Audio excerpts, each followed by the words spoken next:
Pemirsa, selamat datang di Q&A. Apa kabarnya? Semoga sehat dan juga semangat selalu. Nah, kali ini Q&A akan menghadirkan bintang tamu yang menarik sekali. Tentu saja seseorang bukan sembarang orang karena ia dipercaya untuk menjadi bagian dari tim pemenangan calon presiden Indonesia berikutnya. Nah, bagaimana sih menyiapkan calonnya agar terpilih menjadi presiden dan seperti apa strateginya? Inilah Q&A bersama saya Yohana Margareta karena setiap pertanyaan selalu ada jawaban. Langsung saja, tanpa berpanjang-panjang dan berlama-lama, saya undang bintang tamu kita. Ini adalah sosok di balik layar, politisi, pengusaha, dan juga pernah menjabat sebagai menteri. Dan ini adalah tokoh yang diandalkan banget dari tim pemenangan Anies dan juga Gus Imin. Siapakah dia? Kita sambut Sudirman Said. Halo Bang Sudirman, apa kabar? Silakan duduk. Bang Sudirman, ini seperti apa nih suasana kebatinan menjelang 2024? Jadi bagian tim pemenangan? Kita optimis, kita positif ya. Karena pemilu itu kan satu siklus yang normal dan mesti terjadi. Karena itu setiap warga kita ajak untuk bergembira menyambutnya. Termasuk timnya Pak Anies dengan sukacita menyongsong pemilu ini.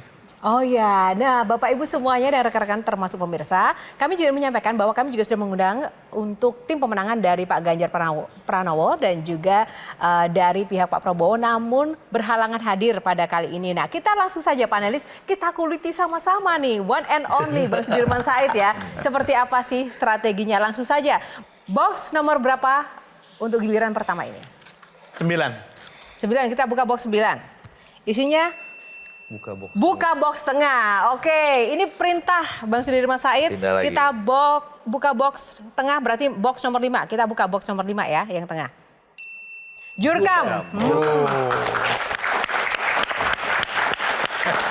Ya, ini pas banget. Karena ini memang belum masa kampanye, Bapak Ibu dan juga rekan-rekan semuanya. Jadi kita nggak boleh kampanye di sini. Tapi saya pengen tahu nih kemampuan seorang Sudirman Said yang memang tokoh yang sudah senior sekali untuk bisa menceritakan value dari timnya agar mudah dimengerti, diterima dan juga bisa meningkatkan pemahaman, ketertarikan masyarakat itu seperti apa. Boleh nggak dipraktekkan? Ya. Berdiri dong.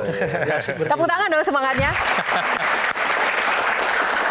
Ini saya pengen cerita pengalaman di berbagai daerah ya.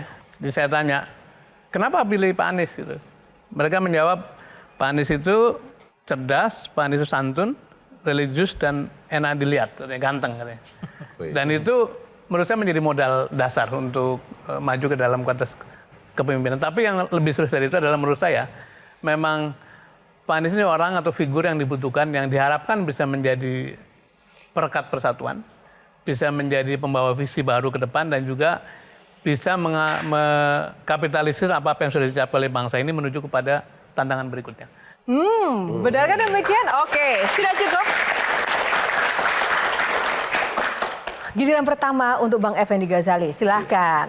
Yang pertama saya percaya bahwa Bang atau Mas ya, tergantung lah. Bang Sudirman Said ini memang pasti orang yang tepat untuk bicara jurkam tadi sesuai kotak situ atau menyampaikan apapun. Karena dalam bahasa Inggris dia itu memang tugasnya bicara. Sudirman Said. Sudirman Said. Oke, benar banget. Iya. Jadi Sudirman menyatakan kurang lebih begitu ya. Yang kedua saya mau kasih tahu, gak apa-apa kampanye itu gak ada masalah pada saat ini. Karena aturan tentang kampanye di Indonesia itu yang ngaco. Ya kan? Jadi kampanye itu katanya hanya kalau di masa kampanye. Di luar masa kampanye itu tidak ada masalah karena yang dilarang di masa kampanye harus ada visi-misi, lalu harus ada ajakan untuk nyoblos, itu. sama satu lagi pencitraan, ya kan? Jadi serba salah itu, tidak apa-apalah, semua udah kampanye kok. Bagian-bagian mana yang menurut Bang Effendi sudah terjadi kampanye di antara kita? Semua orang datang kemana-mana itu ya. Kalau kebetulan ini supaya nggak menyinggung yang lain, naik Vespa bareng-bareng, ya kampanye, ya kan? Kalau ada apa-apa. Kalau udah ngumpul-ngumpul kampanye berarti. Apa? Kalau udah ngumpul-ngumpul ramai. Oh, lu judi online lu. Pertanyaannya yang sederhana aja, dari value-value yang tadi, ya, 4 ini, kira-kira kalau dilihat dari mahasiswa sekarang, apa tuh yang harus dirubah? Wih. Dari value-value tadi apa yang harus dirubah? Iya dong, dilihat. Enggak, kan ini ada 4 nih yang ada di Anies, ya kan? Cerdas, santun, religius, enak dilihat. Good looking. Ya kan? Good looking. Apa nih yang harus dirubah? Ya, kalau saya sampaikan yang keempat lah ya. Sebagian dari kalian harus berubah supaya enak dilihat. Ya kan? Iya dong, ya kan? Kalau enak dilihat, kalau berbicara orang juga lebih enak mendengarnya gitu ya. Saya jadi ingat satu hal. Memang bedanya keadaan 2019 dengan sekarang ya. Ini mahasiswa ini orang-orang muda ini kelihatannya belum ikut aktif. Padahal sebetulnya kalau dipikir tuh pemilu ini akan menjadi penentu dari masa depan teman-teman nih. Kan gitu kira-kira. 2045 katanya akan jadi masa Indonesia Emas disebut-sebut. Dan pada waktu itu mereka kira-kira berapa? 10 tahun lagi, 15 tahun lagi ada dalam puncak tuh. Jadi kalau teman-teman tidak ikut serta, tidak ikut partisipasi, menentukan yang terbaik, ya Anda ikut bersalah itu. Membiarkan bangsa ini memperoleh pemimpin yang kurang pas begitu. Pak Rey, Saya silakan. mau tanya, Bung Iya Bang. Said ya. Anda ini kan tidak punya partai. Yang Anda dukung juga orang yang tidak punya partai. Pertanyaannya, gimana Anda bisa masuk dalam orang-orang yang berpartai ini gitu? Iya. Itu satu. Nah yang kedua, target Anda sendiri di dalam tim ini apa? Apa sebagai memang cukup jadi juru kampanye saja, atau memang punya keinginan untuk jadi pemimpin dari keseluruhan tim ini? Kan belum terbentuk ya, setahu saya ya. Ya Anda tahu lah dari dulu saya itu kan bantu Cak Nur, bantu bantu Pak Anies pada waktu gubernur. Ini saya mengerjakan ini sebagai intuisi saja, nggak ada target apa-apa. Misalnya pada waktu bantu gubernur kan, setelah selesai pilih gubernur kan, saya hilang, nggak ada apa-apa. Menjelang selesai, saya kemudian karena diminta beberes satu BUMD, saya ikutlah, ikut menjadi komisaris. Tapi begitu masuk lewat proses politik ini, saya mundur karena merasa tidak selayaknya ada di BUMD. Jadi saya kerjakan ini dengan tanpa target apapun bagi diri saya, apalagi pengen jadi ketua tim segala macam. Itu jawaban Saya sebetulnya begini ya Bung Said ya. Apa hubungan Anda dengan Anies itu kan? Itu kalau saya lihat sekarang kan Anda terlihat lebih dominan dibandingkan dengan wakil-wakil partai di dalam koalisi ini gitu. Padahal hubungan Anda dengan Anies sendiri nggak jelas juga di mana perekatnya sebetulnya gitu. Iya. Karena atau jangan-jangan sebetulnya mastermind-nya Anda sendiri gitu loh. Aduh. Anda lah yang bawa Anies itu datang ke ini sehingga kok tiba-tiba begitu Anies dipilih sebagai calon presiden oleh Nasdem, tapi yang muncul itu Anda gitu loh, bukan orang Nasdemnya gitu. Dan begitu juga ketika misalnya dulu soal PKS, yang konferensi pers Anda, bukan orang PKS-nya gitu loh kira-kira itu. Jadi saya jadi bingung, bukan orang partai, dekat dengan Anies juga kita nggak tahu di mana pertautannya gitu. Tapi Anda muncul gitu loh. Itu caranya bisa begitu tuh gimana Bung? tuduhan serius ya, minum dulu. Saya kira nggak begitu juga, karena bahkan saya itu merasa lebih banyak sebagai orang belakang daripada orang panggung. Misalnya gini, mengapa saya tiba-tiba muncul? Karena berkali-kali saya mencoba bersembunyi, gitu ya. Bukan sembunyi dalam artian negatif, karena memang saya tidak nyaman berada di panggung sebetulnya, secara personality. Satu ketika ada pertemuan, terus ada foto bersama, semua partai mengatakan, Pak Dirman mesti ikut dong gitu. Iya. Nah ikutlah itu. Nah sejak itu kemudian, ini begitu fotonya muncul di media, saya harus mundur dari PMI kan. Jadi itu kira-kira bulan Desember. Nah sejak itu, setiap kali ada yang sifatnya penjelasan, saya diminta maju. Ya, dan mungkin para partai-partai juga, karena kebetulan banyak teman, merasa lebih nyaman diwakili orang netral, mungkin ya. Tapi saya tidak merekayasa, tidak mengupayakan gitu. Dan kembali tadi, saya lebih merasa nyaman sebagai orang belakang lah, bukan orang panggung. Dan kalau sekarang kebetulan akhirnya dipanggil sama Yohana, dipanggil sama teman-teman, yaitu karena kepepet aja barangkali gitu. Oh karena kepepet, jadi terpaksa di sini sekarang maksudnya. Bang, mau nanya deh, memangnya kalau jadi bagian dari anggota tim ses itu harus orang yang punya materi lebih ya, atau yang berduit ya, atau seperti apa? Jadi saya bukan orang yang punya uang. Saya tadi sedikit koreksi, saya tidak punya bisnis apapun. Saya dari dulu lahir hidup dari gaji sebagai profesional. Sekarang ya kehidupan pribadi saya dari jadi komisaris, jadi advisor di beberapa tempat. Tapi memang politik ini mahal kan.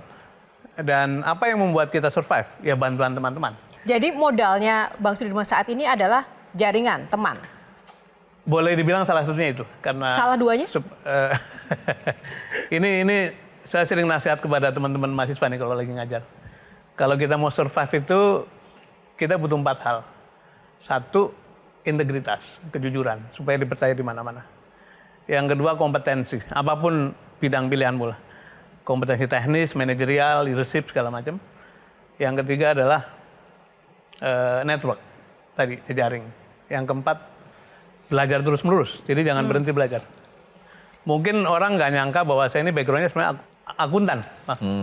Tapi pernah ngurus pabrik senjata, pernah ngurus rekonstruksi di Aceh, pernah ngurus tadi pilkada, sekarang ngurus pilpres. Nggak punya senjata tapi ya, nggak ya? Oke, Duto gimana? Puas nggak dengan jawaban-jawaban dari Bang Sudirman Said? Kalau tadi kan dibilang sama Bang Sudirman Said itu value-nya Pak Anies itu adalah cerdas, santun, religius, dan good looking.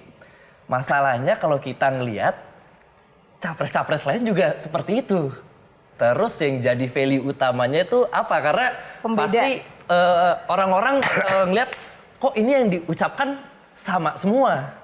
Ini ada satu kombinasi yang lengkap antara pemimpin pergerakan, kemudian pemimpin pemerintahan, kemudian sampailah pada tidak saja pejabat yang ditunjuk, tapi juga pejabat yang dipilih oleh warga menjadi gubernur. Jadi ini semua menurut saya satu kombinasi yang bisa jadi tidak selengkap yang dimiliki oleh yang lain-lain. Meskipun saya nggak mau komentar yang lain ya, tapi kira-kira menjadi eksekutif yang ditunjuk, menjadi eksekutif yang dipilih, menjadi orang pergerakan itu satu kombinasi yang menurut saya sangat baik untuk menjadi pemimpin publik gitu. Karena dia menggunakan yang saya sebut sebagai intrinsic leadership, kepemimpinan sejatinya.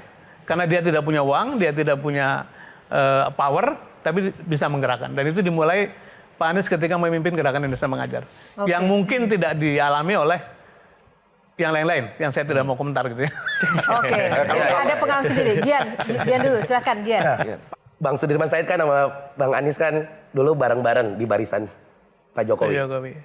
Dan sekarang bersama-sama lagi di kompetisi 2024. Apa sih yang dikejar bareng sama Pak Anies sih Bang sebenarnya? Ini dari, kayaknya belum selesai ini permainannya. Ada unfinished business. Ada unfinished business yang Coba langsung belum dikuak. selesai Apa yang ini. dikejar bersama-sama? Kompak sekali dari dulu sampai Kompak sekarang. banget nih. Saya juga nggak tahu, kadang-kadang mikir, dan bukan berarti kita tidak punya perbedaan pandangan, sering sekali beda pandangan.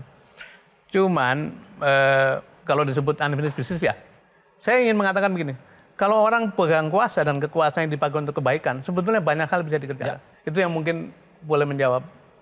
Ya, there is unfinished business, dan kita kepengen berkontribusi untuk menata republik ini. Oke. Jelajahi cara baru mendapatkan informasi. Download Metro TV Extend sekarang.